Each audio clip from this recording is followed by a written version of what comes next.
Welcome back to the Heart and Science of Creative Leadership podcast. Today, we have got an amazing entrepreneur. She's a friend. She's an alumnus of Hill and Knowlton, Tracy Williams, who is the president and CEO of Olmstead Williams Public Relations in Los Angeles. Are the two things kind of stood out to me and things I really want to encourage people to listen for. One is around core values and how it kind of anchors what they're doing. And then the other is this point about asking for the business. I mean, Tracy is laser locked on growth, laser locked on asking for the business. She tells an interesting story about asking for the business. So I think those are the two things I'm most excited for people to hear and learn from Tracy. Just a great friend and great CEO and great leader of her firm. Yeah, no, I think she's such a dynamic speaker and engaging and an engaging conversationalist. To your point about ask for the business. What really stood out to me is her candor and willingness to be really frank about money. I think that is something that many people in our industry still dance around, and I think one of the keys to being a really successful entrepreneur is probably being able to not shy away from some directness about that topic. Is that how we're raised, or is that the industry? I mean, that's a big question. Like, some people can talk about money effortlessly. Other people, it's like worse than bad breath talking about money. Oh, Bill. There's so many layers to that. It's how we're socialized. It's what's considered to be taboo. There's a gender component to that, right? I think women are oftentimes socialized to not talk about money or advocate for themselves in the same way. Yeah. So that's a whole other conversation that we'll can save have. That for later. Yes, exactly. And to your point about core values, I think one of the things that really stood out to me is how she lives those core values. I would encourage everybody, and we'll put these in the show notes, is go to her website and look at how she articulates her core values. And we'll talk a little bit more about this in the conversation. And, how it shows up in things like, how she talks about transparency, how she talks about, what she would look for in a partner if she were ever to go in that direction. She is a solo owner right now. Yeah, and the alignment around, but it makes it so much easier because we've talked about partnership is very much like in a romantic relationship. Partnership selection is that if you've got crystal clear articulation of what you stand for, it probably makes the likelihood of alignment greater.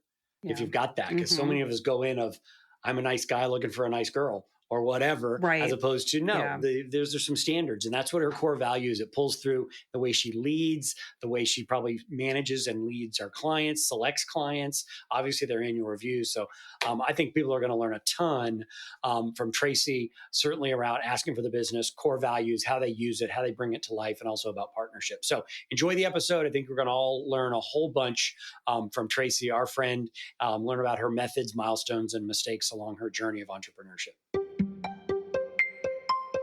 Tracy is the president and CEO of Olmstead Williams Public Relations in Los Angeles. She and I have had an opportunity. We're both alumnus of Hill and Knowlton, but we also had an opportunity to visit and chat over the years in Los Angeles when I was out there, which is Los Angeles, which is home for her. So, Aarti, anything quick updates on you and what's going on, or are you just ready to jump into a conversation?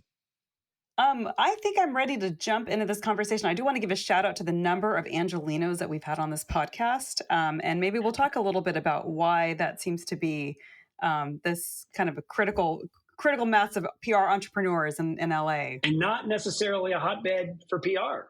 Some other markets might be a little bit bigger, a little bit stronger. Mm-hmm. So Tracy, we've, as I said, had an opportunity to visit with you. I have to ask the first question about your background. And so long before you got into the PR biz, you were what you self-described as a war gamer.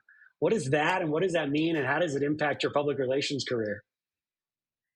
It's very much a Washington construct. And it was just, I learned through friends that you could get paid extra by these consulting firms like Rand Corporation and the Beltway Bandits, as they were termed. And they hired smart young students who were history and international economics majors who were doing well. I was a scholarship student for debate. I got hired, and you could go out and you would be selected, whatever. You don't know what you were fitting into. But it meant that you had to really challenge and have a wide-ranging knowledge of maybe the Peloponnesian Wars, who the sides were, what were the odds, but you would get a briefing in advance. So I found it very compelling and intellectually engaging. It would be exhausting after 3 hours, but just like debate would be, or like doing a media training with a client would be.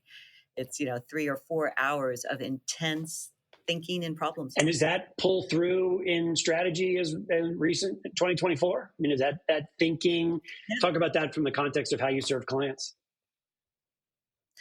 I think so. I think thinking is where it all begins. I mean, where I believe in AI. I believe in all the technology. I believe that we should be using all the tools that we can, but it all starts with thinking. And everything that we write starts with thinking. Reporters like Aarti, Bill, but sometimes young people coming up through the world don't understand that before you can speak or before you put your, start typing something, you've got to have a few ideas. You got to know where your direction is. And that may sound so ridiculous, of course, but that's what I run into. And sometimes my advice is to people when they come, I'm having problems with this. Well, let's talk it through. What do you think? It sounds stupid. No, but... I was actually in a conversation with somebody recently about when you talk to practitioners, especially junior level practitioners, right, how tactical, right, everything is. And it's really, and part of it is sort of that's what they're living, right? But asking them to step back and think about the strategy and ask the why behind the what. That's right. Not always easy to do. And I'm just curious, like as an entrepreneur and as you are growing talent today, how do you help your people do that? Because for what you do, crisis and corporate reputation, that's so important. It's always headlines, if you can think in a headline, which is just a sentence. But think in good headlines. There's a lot of bad headlines right now. I'm always correcting the newspaper. I don't know if you guys do that, and finding typos and 5 million sentence modifiers. But the truth is, just think in a headline. Mm-hmm. What's the one? What's 5 words we can use? Okay, 7 if you must, 9. But we got to have one sentence of what this is about. Yeah. And if you can do that, we win. And as you're growing your team, one of the things we've talked about thematically is this construct that I have heard, this notion that in the industry, we've got people that are serve and respond versus lead and challenge. And there's this transition that leaders need to make, ideally, our teams, but also entrepreneurs, from serve and respond, high tactics, let me take an order, you want a press release and you want a side of fries, versus lead and challenge, which is that thinking, framing of the headline, designing the strategy. So how are you, when you're encouraging your team to think in headlines, how do you help them move from serve and respond to lead and challenge in client engagements? I mean, it's almost like the lawyer training, right? You try to ask the right questions. I mean, we've talked about this before, Bill. I mean, one of the things that I think is so important for a company like ours, but all companies, to have kind of core values. And we developed some core values about 10 years ago. And I think people who didn't have them during the pandemic, when everybody started working from home, really struggled. But we've had these we talk about them at least once a week, and we shout them to each other when somebody isn't speaking or acting in a way that is aligned with our core values. And one of them is servant leadership. And I know that sounds like something I get teased about, servant leadership, but it's leading with a servant's heart. And that means that I'm never telling them what to do. I'm trying to ask them what they think they should do and how can I help them do it. And that's really my only role, not to tell them how to do it. It's how can I help them get there? Well, I just can't come up with the first, I don't know what it's about. Okay, talk about it. And then they talk, and it's like anything else. Where's the headline, Aarti? It's always the last sentence, right? So, you let them talk, and then you go, aha, I think you've got it. Go with that. It was interesting because I remember when we were convinced that we were all going to start thinking in 140 characters and we were all going to start speaking in 140 characters when that was the Twitter limit, right? And I actually was really excited about that. And I loved when Twitter had that character limit, because I think people got very good at getting right to that headline. Right. And then when they removed that character limit, and we don't really have it, even like on TikTok now, you can do 10-minute videos. And I really think that discipline, there's something was lost when we moved away from that. Right. I think it's a really good point, because I was hoping for that, but I didn't necessarily see it translating into the work here. But I'm 100% with you. It's like, limit me. Mm-hmm. because nobody is reading that much, as we know. Yeah. I mean, it's we can lament it, but it's just the case. When I would get op-eds, people would, in our industry would write to submit to, when I worked at the trades, some of these were 2,000 words. And I would have to go back to them and say, do you think that there's an audience for this? Like, who do you think, and do you think the subject matter is worthy of 2,000 words? There would be an Atlantic article, about some sort of big investigative journalistic piece about like the Trump administration that was it was under two. I was like, if they can do this in 1,500 words, I think you can write about social media and, Well, so for both of you, years. Is that ego? Because I see that so much in the industry. I mean, Tracy, you talked about 5 words, 7 words, 9 words. You talked about tight concepts.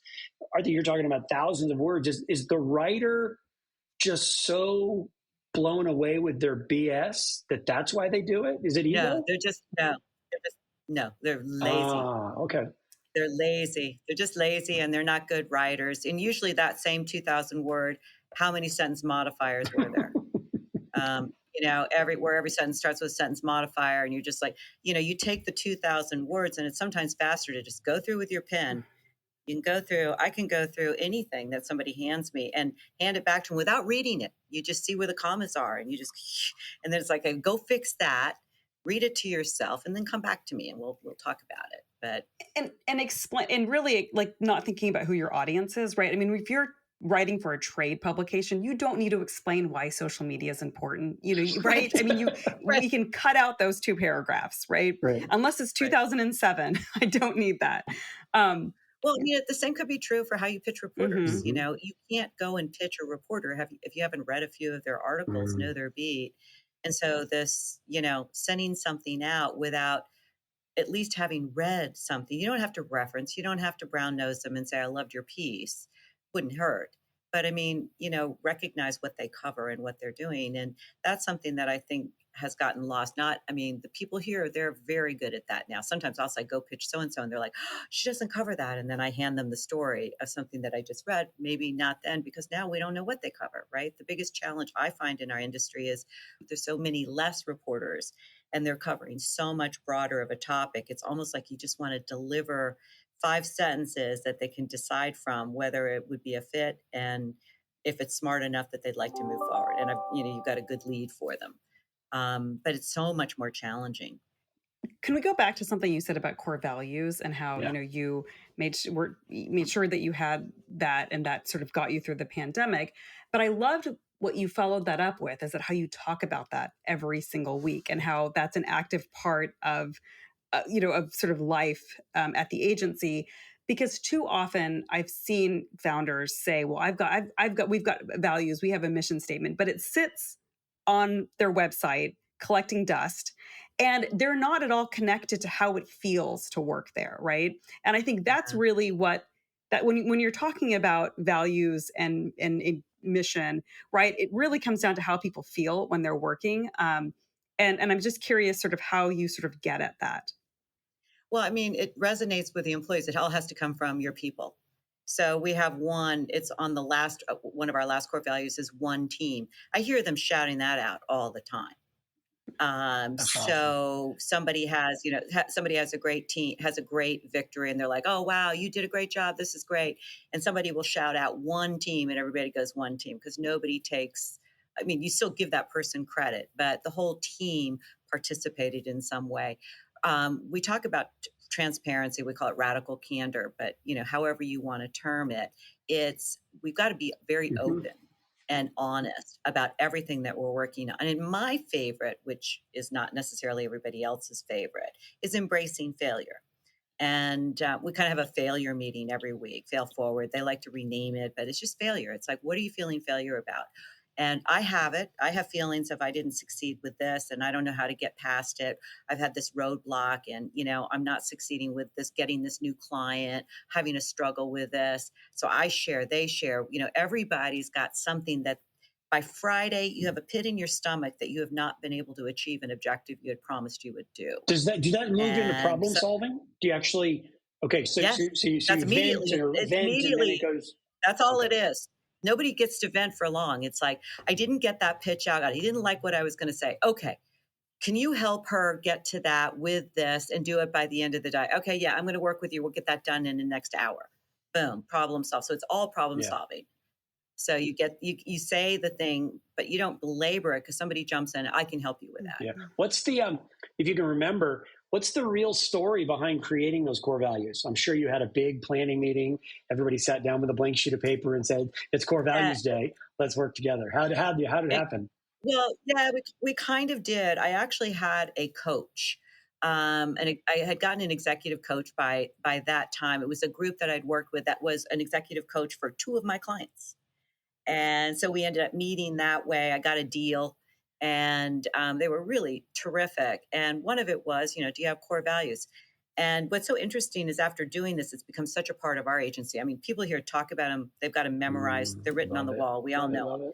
And because we use them as our defense, it's a defense mechanism. They're also, I feel like half the time the team here weaponizes the core values. I accuse them of that. You're weaponizing our core values. But they're there. We all use them when we need them. But what I also did is during the pandemic, I realized that all these companies that were now moving away from their offices were having huge problems. That became a business that I was delivering, helping them develop their core values. And the CEO would be like, "Oh, just give me your core values. We'll use those." No, you have to have the whole entire everybody there. You have to talk about it. It's a 2-day affair, right, Bill? I mean, it's a process. You're and it's iterative. I could argue that it never stops. You get the 10 or so that are working for you right now, and they refine and they take on new meaning. And so, yeah, absolutely. It's a never ending. Yeah. Yeah. And sometimes somebody brings one up, or we discuss whether or not a one that we have, like we have one that's nimble, and everybody's like, "What is that?" And I'm like, I love nimble. And because that means doesn't matter what happens, we're going to work it out. So is there an ideal number of core values to have? Because I've sat in these meetings with agencies before, and I've seen them, they want to cram in everything for multiple stakeholders, right? They want to make sure their people resonate. They want to make sure clients resonate. They want to make sure prospects, right? And to the point where you end up with this unwieldy list, and you don't really know from these 20, right, how many of these actually matter and how many of these are actually going to inform the agency's, culture. Yeah. No more than, I think it shouldn't be any more than 6. Could be, up to 10, but we really were dedicated to staying to 6, something that we could recite in a sentence quickly. And if we couldn't say them, like if I walk into somebody in their office and say, "What are the core values?" They can tell me the core values. And they're short. Yeah. Like one team. One team, that's not going to mean something to anybody outside of us, but it means a lot to us. And it's frustrating when I see them, is that a core value is around integrity. I mean, that is such table stakes, and what a waste of a sell. Yeah. You mean you wouldn't have option. integrity? I have a choice. I didn't even know that was a choice nowadays. We are not thieves. Oh, okay. Yeah. So you talked about servant leadership. I want to throw a provocative idea at you around servant leadership, because we all use it. I like it. But I also want to talk about prioritization of you, prioritization of the principle. And so the parable would be, put your own oxygen mask on first before you serve your child next to you or take care of somebody next to you. Right. So how do you be a servant leader and take care of yourself? Because the business needs you operating at a high capacity to thrive and grow and win business, which we'll talk about. But is that a juxtaposition, being a servant leader and putting your own oxygen mask on first and prioritizing you? Yeah, I know. You're always supposed to put that oxygen mask on first, and I don't. Do you pay the price? So do you pay the price for that?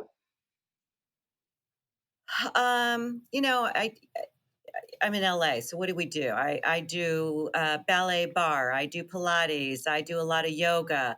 I know that I walk every single day with my dog and my husband. I wake up at 5 o'clock in the morning. I prioritize my reading and that contemplative time. So that's more hours, right? I'm doing a lot. But I'd say that's my oxygen mask, if anything, because once I hit the office, and I'm the first one here and the last one to leave, it is really much about how can I help them do their job? Because these people are working really hard for this company. And I'm a huge beneficiary of that.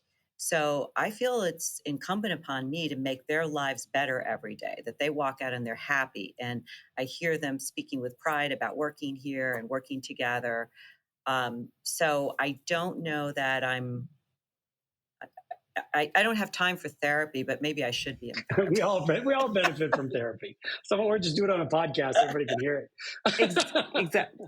So the working out is a big Sure, deal, you know. absolutely. I mean, I think what you described, everything you described, sounds like putting your like you're doing exactly that. And Bill, I mean, you've talked to many founders over your career. I mean, do you like when you ask people, are you putting on your oxygen mask first? Is that what they tell you? Working out, setting time for themselves, making sure that they're taking walks, spending time with their 8 pets.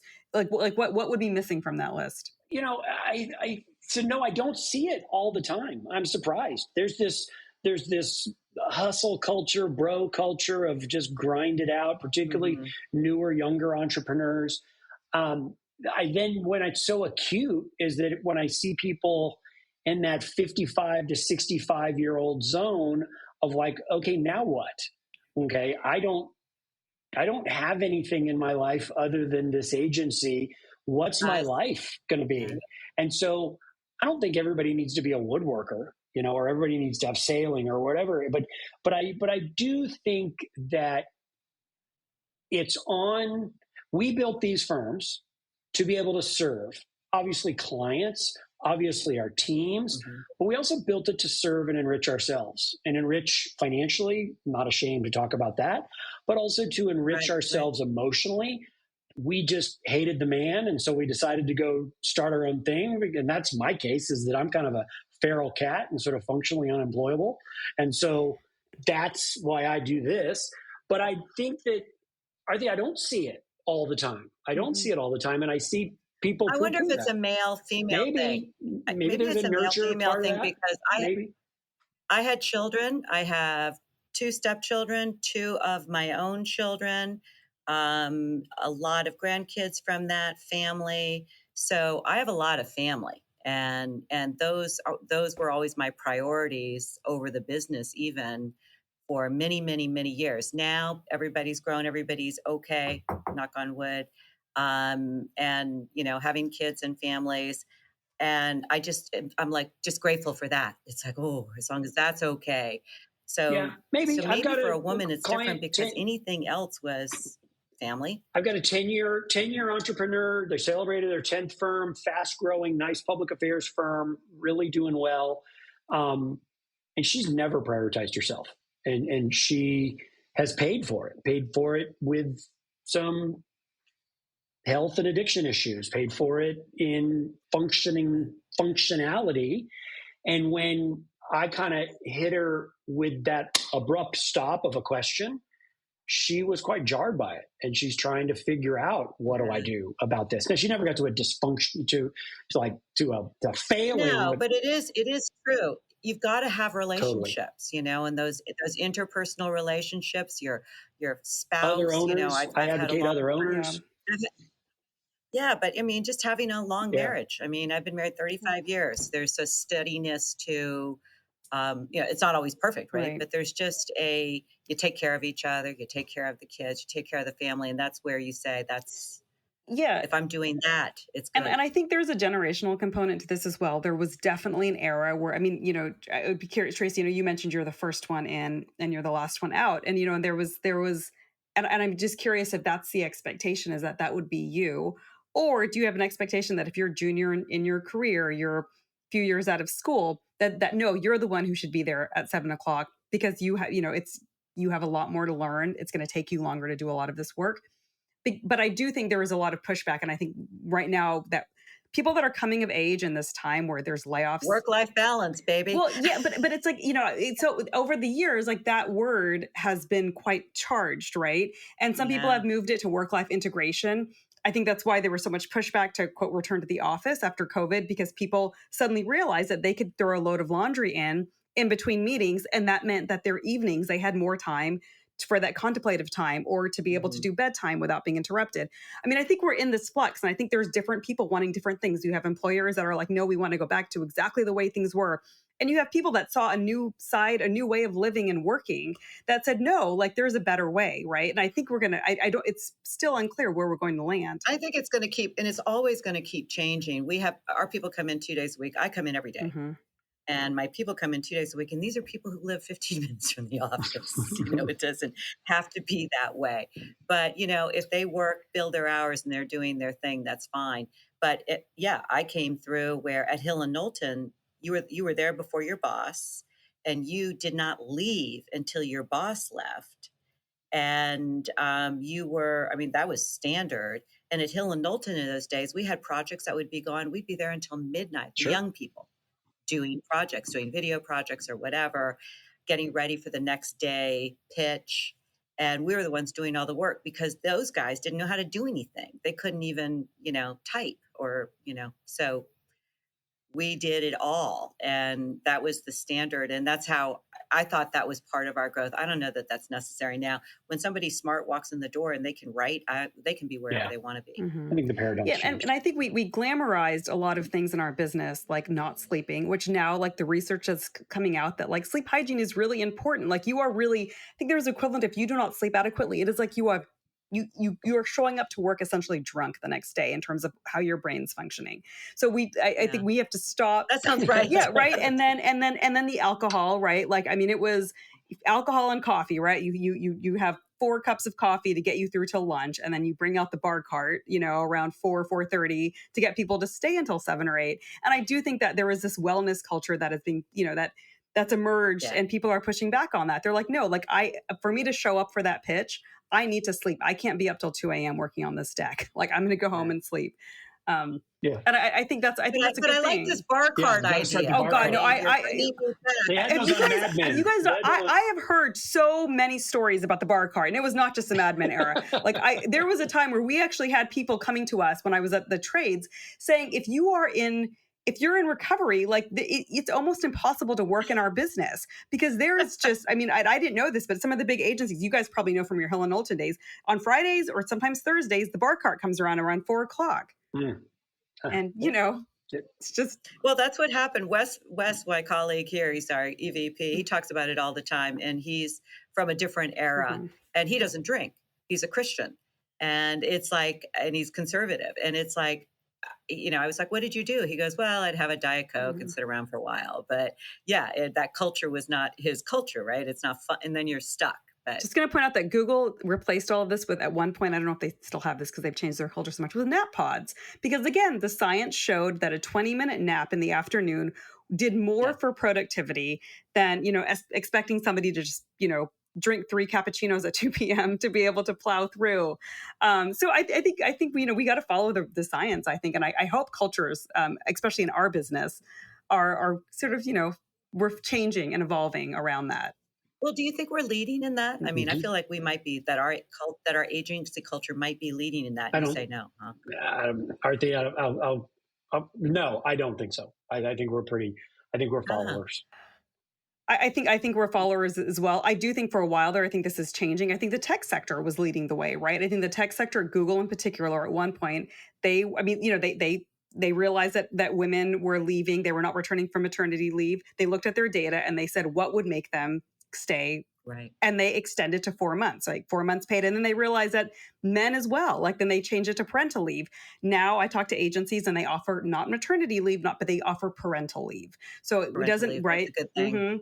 So I think the tech sector for a long time, I think to some degree, I think the management consultancies were leading the way because they wanted to retain really, really good people. I remember they would have nannies fly with you on business trips, right? Right. Yeah. No, I think they were leading. We represented Ian Ernst & Young for a while, and that was very much there's such a culture, people first culture. Yeah. So I want to switch to about you, Tracy. I know there's this parable, or not a parable, a great story you tell about asking for the business and winning the business. And so for a lot of us, back on what really sort of drives agencies, it's winning, obviously the creativity and the whatnot is critically important.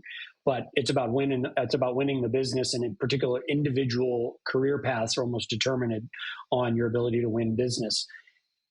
Why do people struggle, your team or what you observe, why do people struggle with simply asking for the work and simply saying, we're your best choice, let's get going? Why do people struggle with that?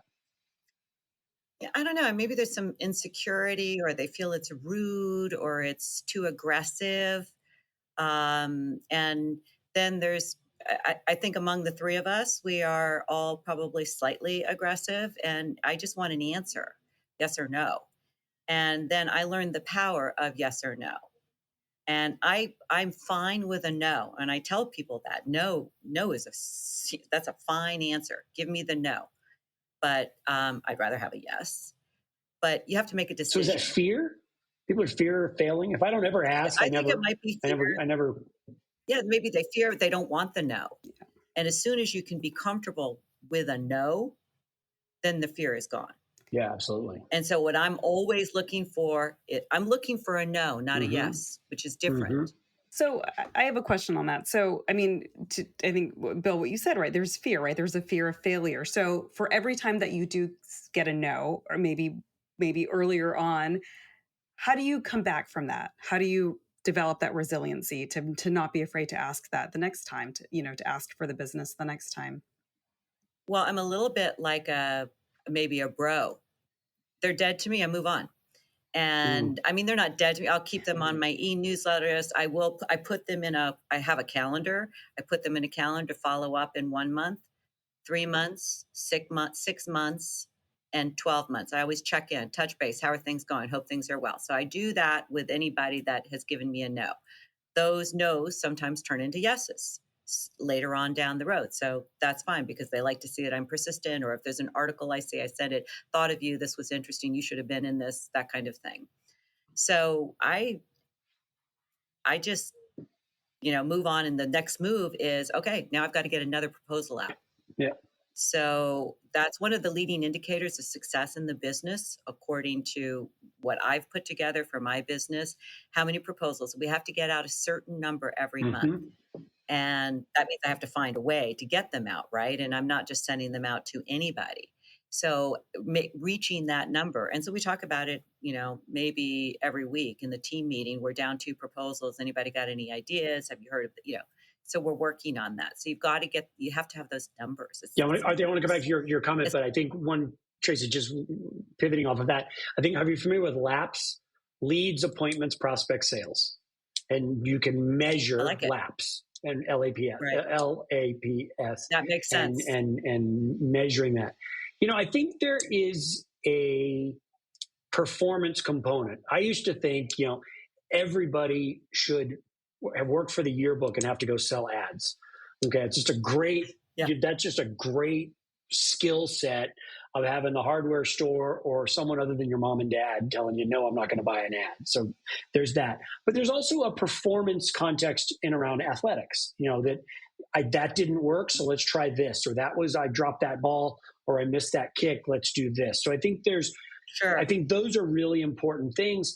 But the thing one of my coaches, because it was something I struggled with, is he said, this beautiful coat of comfort that you wear of never asking for the business actually makes you remarkably, impenetrable. It makes you a failure, but it makes you remarkably impenetrable if you never ask for the business, because no one will ever say no. But then you sit there like the prom queen that's afraid to get off her chair at the dance, and nobody asks them to dance. And so you got to get in there, sell some yearbook ads, hit 100 more serves in order to just be able to figure out to do that, because fundamentally we're selling solutions. And if the solutions aren't right, maybe they're not right for you. They're still really good solutions because we still got a business. Just get in there and keep going. And it sounds Pollyanna. Well, it's embracing the failure. Love it's like, that. oh, okay. And, there's an old expression that I always love, about us as individuals. I'm not for everybody. And to be okay with that. And I have a girlfriend. Right. Yeah, I have a girlfriend who's on the dating apps, and I'll be like, "How did that go?" She's like, "Well, Tracy, I'm not for everybody." I'm for And somebody. and I just I'm for love somebody. My fingers are crossed. I love that. So I love that you're able to embrace that, because I do find a lot of entrepreneurs in our business, they do want to be for everybody, right? And they take it really personally if somebody doesn't, if they get a no. And so Yeah. that's one issue. And so I'm just curious sort of how you've been able to kind of steel yourself against that. But a second piece is about that fear. And I think some entrepreneurs do fear that no, because that no may mean that they may have to make layoffs, or they're going to have to take a pay cut, or they won't, payroll is going to be tricky, right? And they don't want a binary yes or no, because they think there's a way they can maneuver that no, right? If they get a hard no, that kind of paints them into a corner. But they want to be able to say, well, what if I throw in this extra thing? What if we cut the retainer by this amount? Like, they want to be able to maneuver, so they don't want that hard no. Mm-hmm. I think after you've got the no, that's it. Mm-hmm. And you move on, because it's never going to work out. And there'll be, even if they did end up hiring you, it's not going to be a happy They're wiggling thing. around in the net, and it just gets worse. It's good. I mean, I think no's are great. It's like, okay, move on to the next thing. And you have to be up for that and be excited about your presentation. You did a great job. And the no is almost never, we don't like you. The no is usually because they don't have the money. Yeah. I mean, that's the truth these days. So it's not personal, it's business, as they say. I feel the same way about talking about money. And one of the things that I've always been so comfortable with, I don't know why, but I love talking about money. And I say that, like you say it, as a mantra. And it's like, well, we'll sit down and we can talk about money. It's like, no, we can talk about money here, now, right now, with everybody sitting here. Let's talk about money. What kind of reactions do you get from that? And are there generational reactions? Well, I think they're trying to preserve some kind of privacy. Is that about salaries? And I'm always like, I make 100, you make 150. No. No, it's about time. It's about the budget on something. And they'll be like, oh, well, we can do this separately. It's like, oh, no, let's do it in front of my entire team. We're all here together. We know it works. That's why you got this budget. If there's something else you want differently. And I have a team that they've got big mouths. If something sounds, they'd be like, oh, I don't know if we can do that.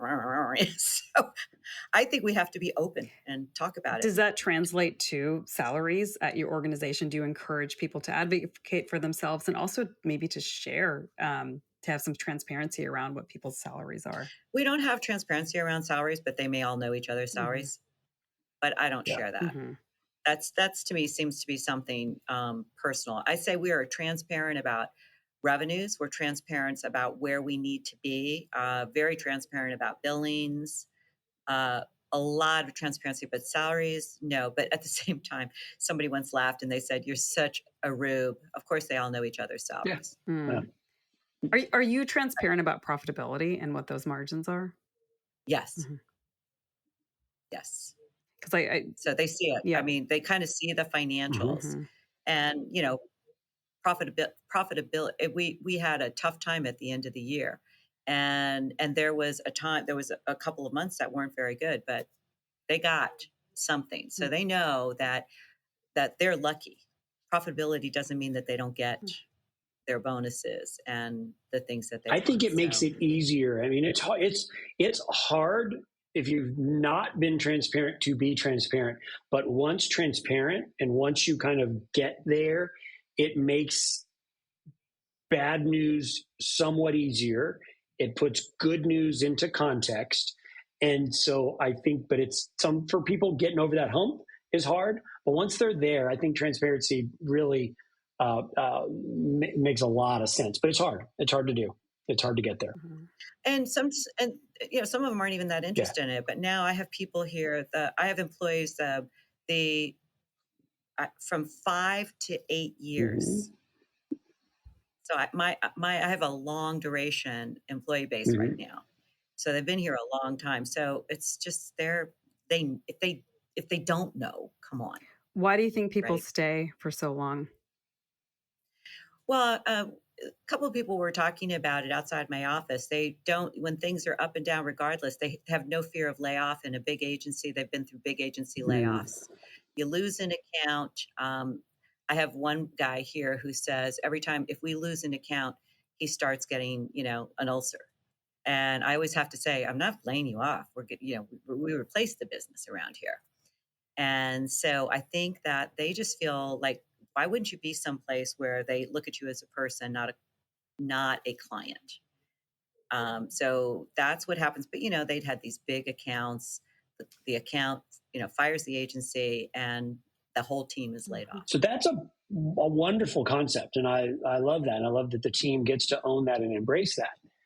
Can you see a time where living up to that could be really, really, really hard? I've had a couple times. It's a golden rule that never gets broken. It hasn't been broken so far. Nice. Knock on wood. I mean, really, knock on wood. I can't say that. I've been very, very lucky. I know, but I've had moments where it was close to that. But I told people. Yeah. I was like, okay, here's where we are. This could happen. I just want everybody to know. And actually, then they always know who it's going to be. And I think core values probably helps a ton with that. That alignment around core values. On core values. But once you say, as you said, Bill, once you're transparent, you can't go back. No. The genie's out of the bottle here. Absolutely. Have your core values helped you win business? Can you point? Yes. You can point to that? That's awesome. Yeah, they have, because we talk about it briefly in when we're going to a meeting and they'll ask a specific question about leadership or whatever. And we just talk about core values, and I can turn to anybody on my team and say, do you want to give them? And we can almost give them together and what they mean, real quickly. And then it's always, the great thing is we're one team, which means people in this room will be working on this, but the entire agency, we do operate that with all of our clients. Everyone knows who this business is. Everyone feels a certain sense of responsibility and loyalty to this company, to the client. So how do you work? So with this one team idea, right, that you don't just rely on one person, there tends to be, like, the clients tend to usually gravitate right to one person, and that one person really ends up becoming indispensable, right, on that business. How do you keep that from happening? I don't mind if they fall in love with somebody and they really, really want to work with them. The thing that they need to know is that all of the wonderful things that are happening because all of these other people are working on it. And typically, I don't know anybody here who wouldn't say, oh yeah, Sam did that, Paolo did this, so-and-so did that, when they say, oh wow, great work. And they say, oh yeah, but so-and-so did it. I think it's just a matter of not wanting to lie about anything, but we're always very transparent. We have somebody who's just really good at awards. Somebody who's, we have everybody's really good at pitching. Some of us are better writers than others. So we really go by the skill set. Have you had anyone leave and start their own agency? Not yet. I've had somebody leave and freelance. Sometimes a couple of people who had children and then took leave and then decided to continue but freelance from home, which is great. And I don't have anybody who's ever worked for me that I'm not still really good friends with and doesn't come to the parties. Well, the reason is because, entrepreneurial thinking, I think that's one of your values, right? And a lot of times, we see this, and I think Axios just did a story about this a couple of months ago, right? That, at some point, someone who's ambitious, they, especially someone who's realized that they've built this client portfolio where they are the client favorite across the board, and they know that if they went and hung up their own shingle, that some of these people would follow them right there. So I wonder how entrepreneurs think about haven't this. Had that. Yeah, I haven't had that happen yet. But I think you would see it and you would navigate around it. You'd see it in the behavior of that person in advance? What does that mean? Well, if you see that the client, they're really building it. Let's say I see the person who's like me. They ask for the business, they win the business, the client loves them. Maybe they want to go out on their own. I don't know. I think I would address You it. would proactively say, hey, Mr. X, have you thought about this, or some conversation? Yeah. Okay. Wow. Yeah. You could probably go out on your own. You could probably do this. Do you want to do that? Or do you want to stay here and make me pay you a lot more money? I mean, I think we'd have a conversation if you saw that coming. But if they said, I think I'm going to go, but I think I would be talking about that all along. Do you feel like you're out of the norm on that? Did you look at your peer set of owners? Just that little facet? It maybe. Yeah, probably. But that's because I feel like all of these people are people that we are helping each other. And I want to help them find their path just as much as I'm trying to find my path. And maybe California did it to me, but I just think, why wouldn't I? If you've got a rock star, I would say to the rock star, can I have you stay and be a rock star here? And you can run the company. Do you want to be the president? Do you know? And then if they say no, I want to go do my own thing, and be like, oh, bummer. Okay, well, so good luck. Well, what about equity, right? So, I mean, a lot of times I've seen agencies give phantom equity to some of their star performers. I also know people have left because they haven't really thought that was substantial enough, or B, didn't. They didn't like the phantom part of that. Is that something? Is that a lever that you would pull? Why or why not? Well, we give percentages for business that they bring in. So every month they get a check when the check from the client comes in. And so as that grows, so does their revenue grow. So and that's beyond a base salary. Yeah. Beyond the base. Yeah. And that's reoccurring for the life of that business, or is it a one time? Yeah.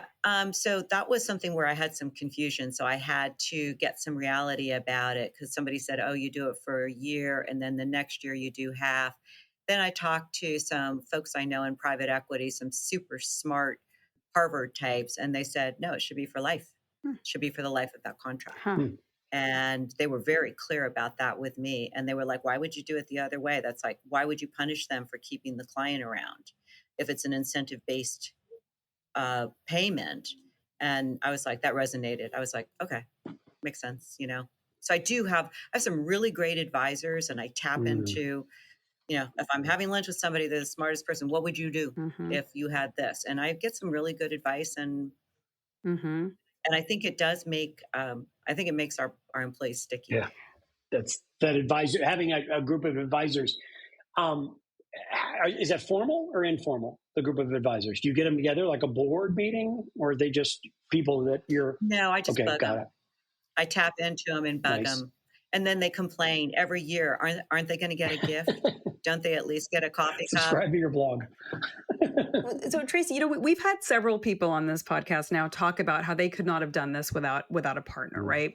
And some of these serendipitous meetings and how they found their partner, and the way that they talk about this relationship. I mean, it sounds like almost a marriage, right? I mean, they sound like they are business soulmates, right? Like they complete each other in some meaningful way.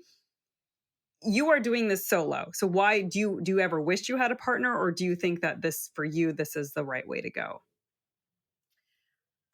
For me, this is the right way to go. And I would have a partner if I found somebody who really was super motivated and crazy, a little type A like me. You need to be a little bit type A, and hungry, and, have that energy every day. So if I meet that person, I wouldn't mind having a partner. But as you said, I've been doing this 16 years, and it's hard to find that. Even great practitioners don't necessarily want to lead.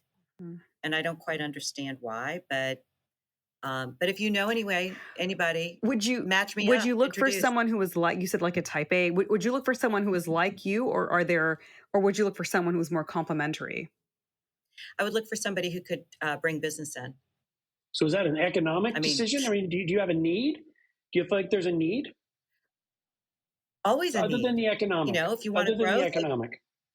Around your leadership, around tenure, around exit, things like that, to make that partnership decision. Oh, revenue. It's revenue and exit. Yeah, exit is a good, that's part of where we have to go at some point. But it's really revenue, and yeah, exit would be great. Somebody who could lead the path on. But the struggle that I can see ahead is you find that you're still working. Yeah. So how to get out of that? Then that's when I'm going to be coming to Bill Coletta, and he's going to tell me how to. Exactly. I need to think back. I can't think of a seasoned and tenured leader, who's 16 years, coming up on 20, that's found a partner in that phase, unless it was super intentional because they wanted to leave in 5 years. And so I'm going to bring in the 40-year-old to the 38-year-old, whatever, because I'm leaving. I want to leave. That's different. But for you to equally yoke at this point with someone, I've never seen that. I don't know. I'm curious how that would work. Well, it may not be possible, but if somebody could walk in with two big accounts, that's a merger of like equals. Aarti, That's you were maybe a talking different about thing. the person would That's a leave. merger. Then no, I have a lot more than two, so it wouldn't be.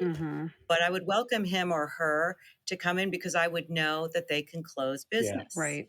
And then go with God. What do you need? Right. What can I buy you? What can we get you? But for someone, I do think that they would end up being someone who is hungry and ready to start, like ready to launch something.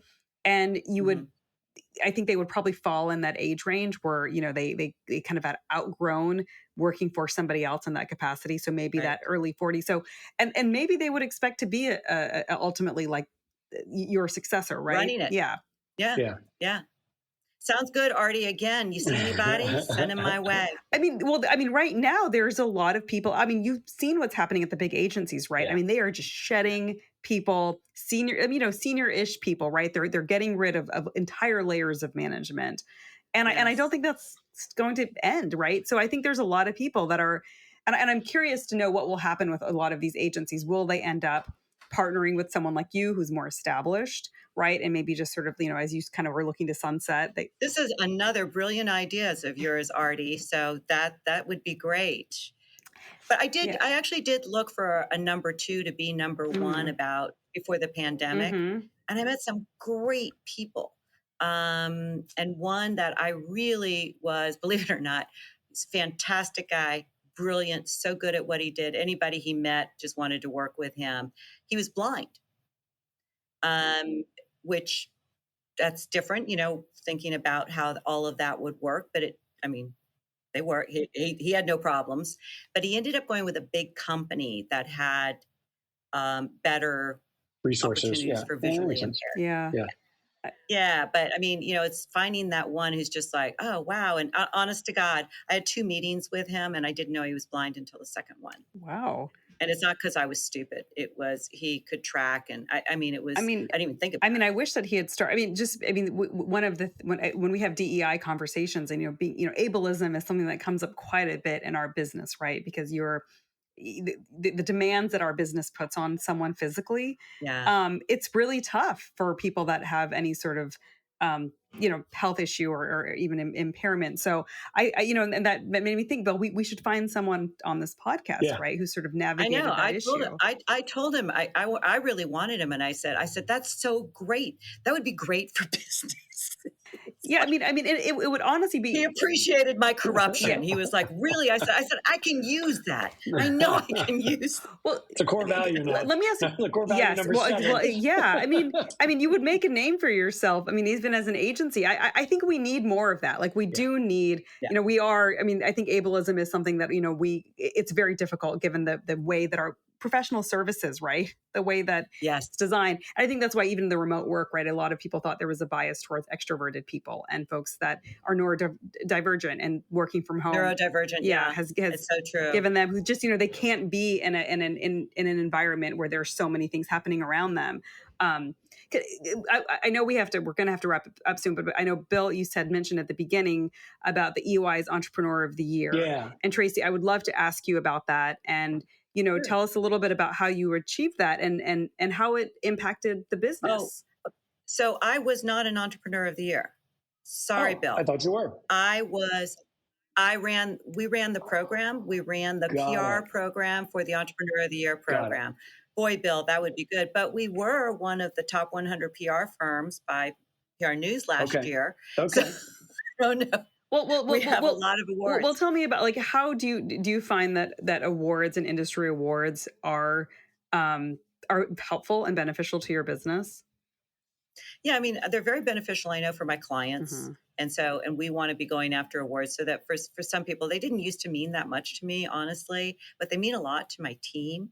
They get very excited when we go, and they're very excited when we won Top 100 agency last year. People were so proud in the company. So they get very excited, and our clients, because we always have awards programs for our clients, I'm sure as you all do, and it's very good for the clients. It's good for looking for new employees. It's good for morale. Mm-hmm. It's good for the executives, and there is some media opportunity. So do you guys obviously. invest They're in winning it? Do some you awards. invest in Olmstead Williams winning awards?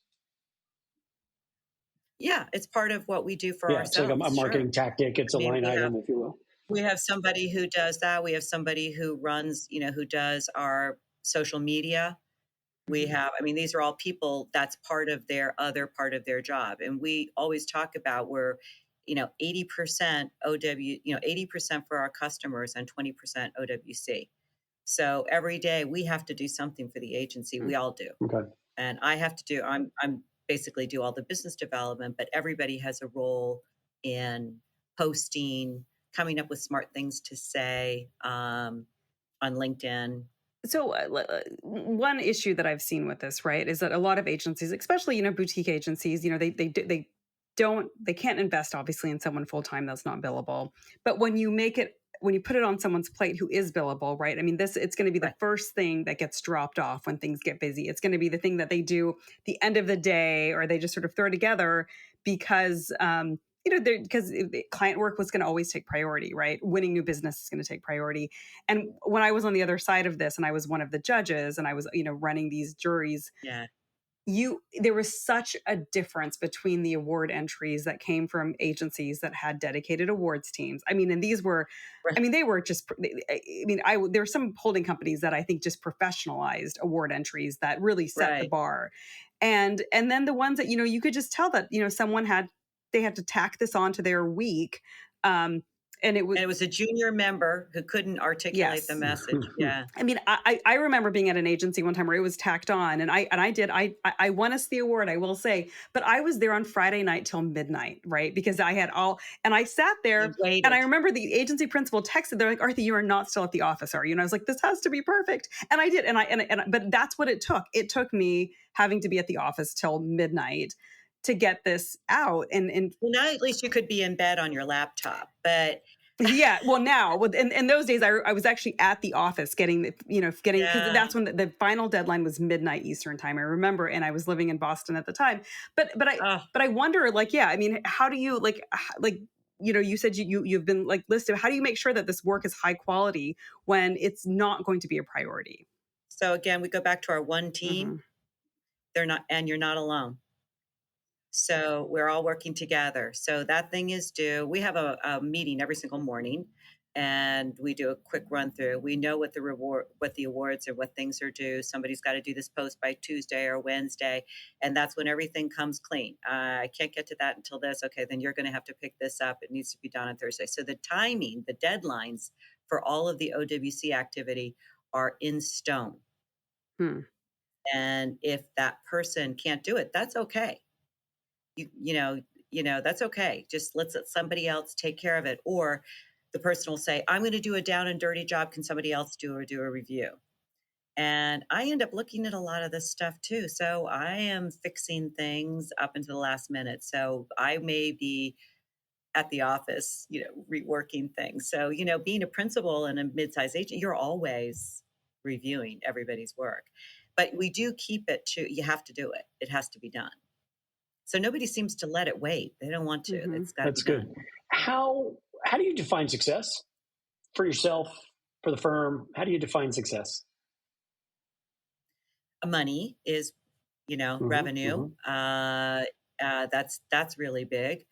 And then it's having a good team to execute. And then 3, that we have clients who really respect and admire us, and they talk about us. And maybe I should put that first, but revenue is more honest. No, I appreciate that. Can I ask a follow-up? I'm going to start asking people this. So when you say money and you say revenue, what's your target margin? And I ask this because I think it's something that we need to talk about as an industry. I think there's I remember at one point there was, 15%, right? That was considered decent. Mm-hmm. And I know entrepreneurs that they would never, they would not go below 30, right? And then people would say, well, how do you do that? How do you not run a sweatshop at 30%? And I had some that would say, well, you know what? margin, that doesn't matter that much to me. I run an independent shop, So is there something that you consider to be a So, healthy? it's funny that I don't have a number, but as soon as you asked the question, I was thinking 20 to 25%. Mm-hmm. So, but 30 sounds better. 30 is hard. But But I don't have a number, Mm-hmm. but I obviously do, because if it was a test, first answer is the truth. Mm-hmm. Yeah. So 20% is healthy and happy, and I do very well. Mm-hmm. There are 30% years. There's times when it's really, really great. And I think a lot of stuff that I've been able to do in terms of benefits, though, really helped me and helped the entire team, because we have a 401k, we have a profit sharing, we have a lot of ways to accumulate wealth. That's awesome. And that's what helps me a lot, and it helps our people. And I know that I think we're one of the last boutiques I know of. People can't believe I have a profit sharing and a 401k. That's awesome. Does that seem unusual these days, or do you guys would know? Having run the best agencies to work for on the trade side, no, but part of it is, the war for talent, especially, up until the end of 2022 was very real. Right. And, Right. Agencies of all sizes needed to look really closely at their benefits packages. And we did see, I did see things elevate. I saw boutiques paying for, entire, where the employees didn't have a premium on their health insurance and things like that. 401k matches are pretty common. I don't know how much that's changed. I don't have as much visibility into looking at best agencies to work for data as I did. But I do see what the trades publish. And I think some of that, it's hard. It's like transparency, right? Once you roll that out, it's hard to rescind it. Right? Just like, absolutely. Yeah. The same thing. Mm-hmm. So Tracy, so first of all, thank you for this time. This has been fabulous. It's such a wide ranging conversation. Mm-hmm. So absolutely. Answer the following for me. We're having this conversation 3 years from now, and you are ecstatic. You are happy. Things have gone amazingly well for yourself, for Christian, your husband, for the firm and your team. Describe that happiness 3 years from now if we bring you back on the podcast. Why are you so ecstatic and so happy? If I'm still alive and growing, I think it's amazing at this point. My aspirations have changed over time, because I think it's remarkable that I've been able to keep growing, have these great people around me, have a nice business, have people calling me for work. I don't respond to RFPs. So we don't do their RFP business. So we're still getting business. So if we're still doing that, that would be absolutely wonderful. And if we find one of these unicorns that Aarti has promised to, introduce me to, and that would be fun too. But it has to be, somebody who's fun, has a good heart, is kind, and focused, and loves to read, and it's more of a thinking shop. Yeah. That's great. Well, thank you for this. The time is so generous of you. Thank you. Thank you for sharing.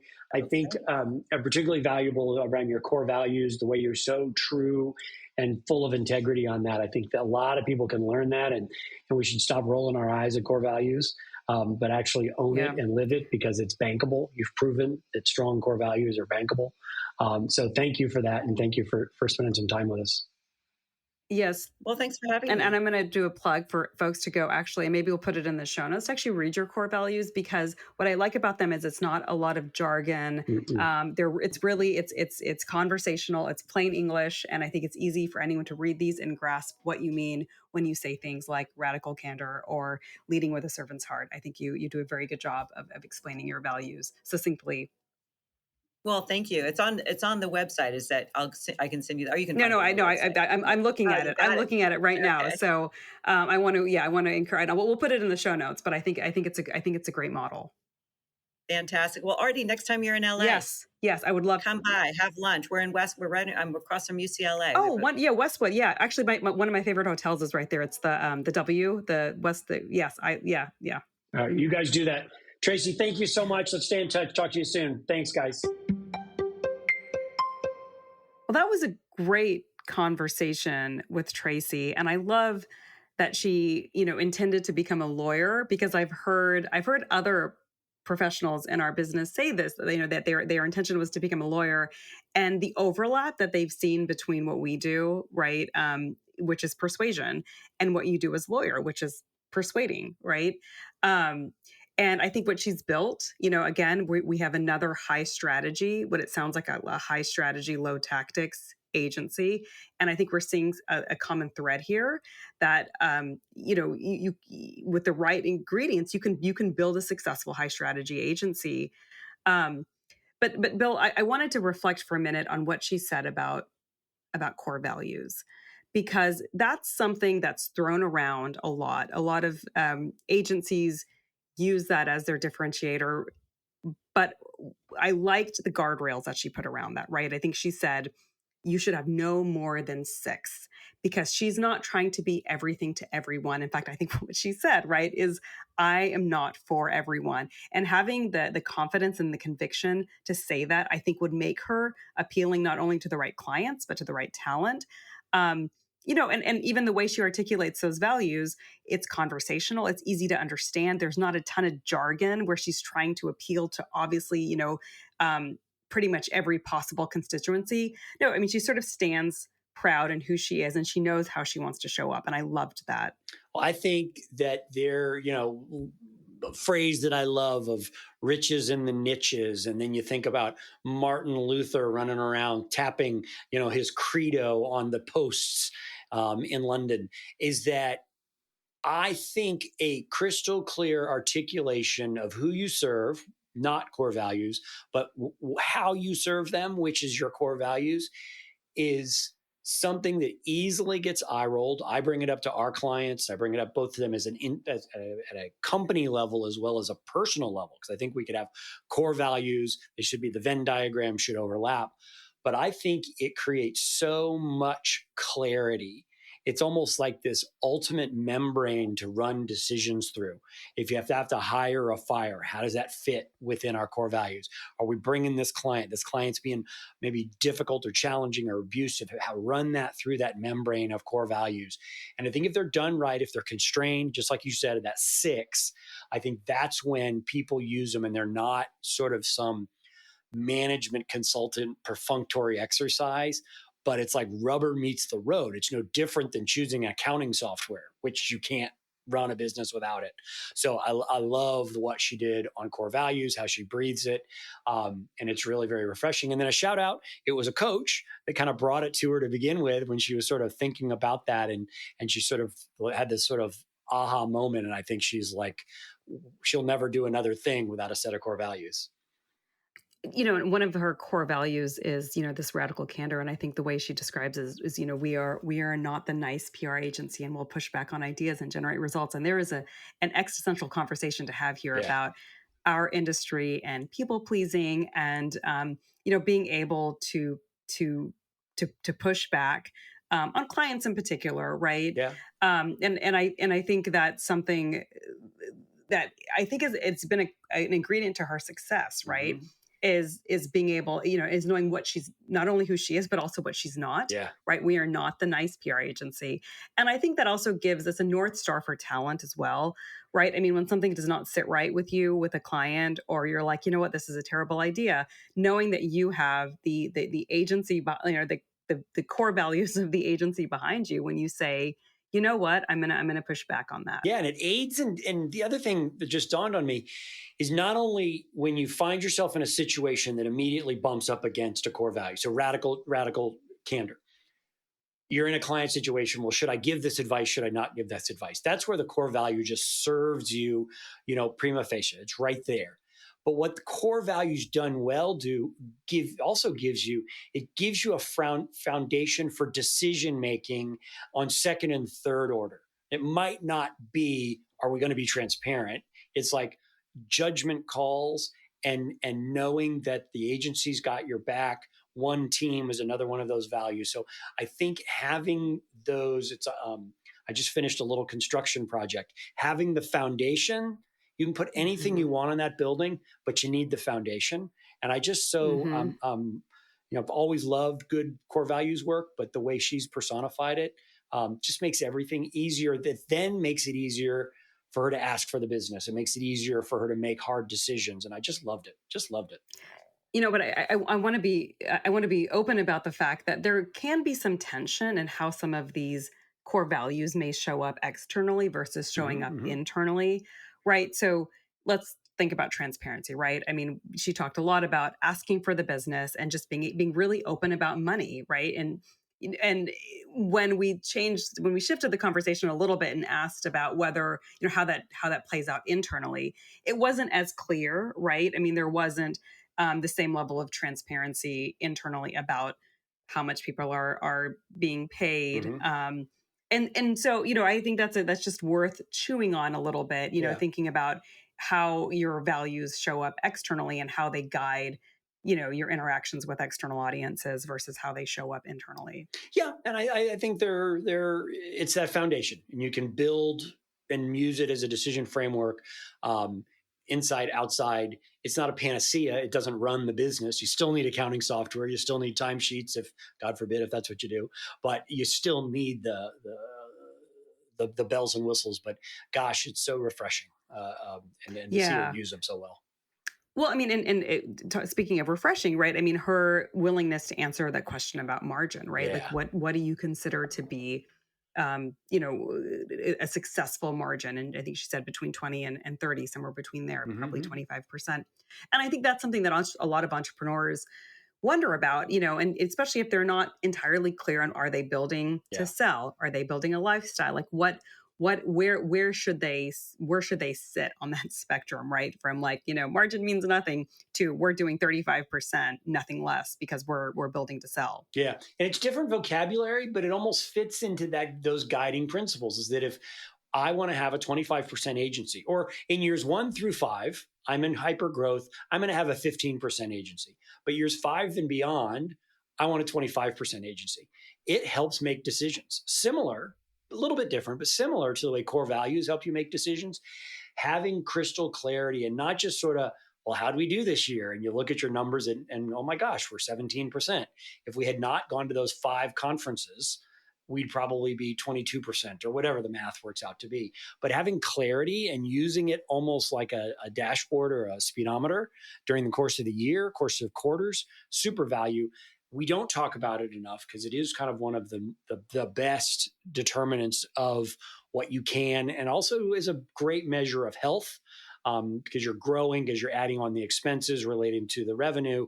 So I remember early on in my days of running the firm, it was all about top line. That's kind of what I paid attention to, because I was just spending to figure it all out. And then once I said, okay, yeah, top line's valuable, as I was thinking about my exit, it was really about, what's the remainder? What's that profit margin? And landing in that 20 to 30 zone is kind of where I wanted to be.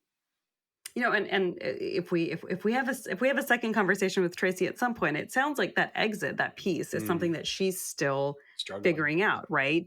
And it sounds like she's open to a lot of different possibilities, including bringing on a partner at this stage. And and I think you and I talked about this during the conversation, that we haven't seen anybody successfully bring on an equal partner at this stage, having run a tenured owner bringing on, a tenured owner bringing another. Yeah. I mean, I think what would be more likely, right, is bringing on a successor. And that sounds like maybe that's where her thinking is.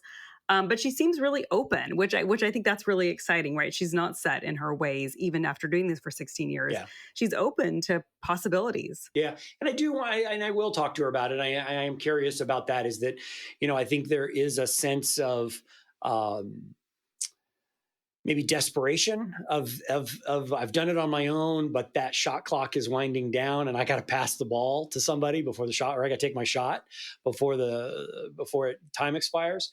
I'm curious if she was there, 7 to 10 years ago, if she'd be like, nope, I got it, I'm under control, I don't need that. Now, as you see the sands of time going by, maybe there is, to your said, more courageous openness to that partnership. Yeah. I mean, and it's courageous to go at this alone. I mean, how many people have we spoken to that said they would not have done this on their own, right? They would not have. Yeah. And so I think there's, there's a lot of courage in sort of going on the journey that she's been on. Well, I think that wraps up another episode of Heart and Science, another exciting conversation. We'll be back with more entrepreneurs on their journeys and learn more about their milestones, mistakes, and methods.